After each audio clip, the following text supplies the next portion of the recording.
maxaad ka taqaanaa saddex goosoodka ugu halista badan duulimaadyada ee 2000 diyaaradood kulmeen daawade haddii ay tahay markii kugu horreysay aad soo booqato kanaalka fadlan subscribe saar like na saar aad baad u mahadsantahay haddii aad hore u taqaanin marin biyoodka adduunka ugu halista badan ee saddex goosoodka Bermuda loogu yeedho ma maqashay inuu jiro saddex goosoodka ugu halista badan duulimaadyada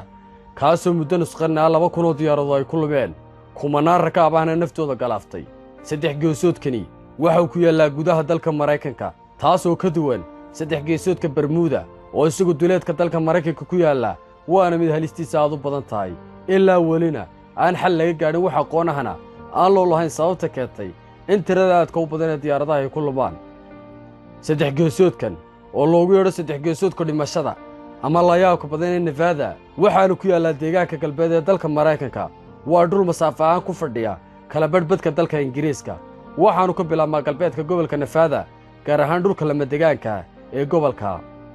waxa uu afka saaraa gobolka California ilaa deegaanka San Francisco ilaa Las Vegas waxa sanad walba lagu waayaa diyaarado tiro badan oo isugu jira kuwa gaarka loo leeyahay ee dadka ladan ka haystaan iyo kuwa rakaabka qaada waxa kale oo kamid ah diyaaradahan dhulka laga waayay kuwa dagaalka ee ciidamada cirka Mareykanka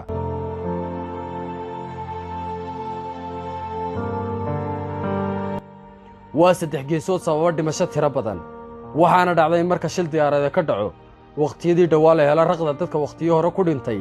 diyaarada deegaanka kula lumay kuwaasoo marka qolfoofkooda la helo uu lagu war helay inay ka mid ahaayeen dadkii ku dhintay shil 10 sano ka hor ka dhacay goobta sida tirkoobyada shilka diyaaradaha ee goobta ka dhacay tilmaamayaan waxa ku lumay deegaanka in ka badan 2000 diyaaradood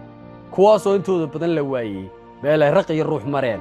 mar qurana ka baxay hawada uu raadkooda sidaa ku lumay ilaa welina lama garanayo sababta xaaladaha noocan oo kale ay uga dhacayaan deegaan ama dhul ku yaala bartamaha dalka Mareykanka oo kan ugu horreeyay tiknoolajiyada duulimaadyada iyo la socodka xaaladooda raadaalla badanna leh siyaabo kala duwan oo la socda dhaqdhaqaaqyada duulimaadyada kala duwan ee adduunka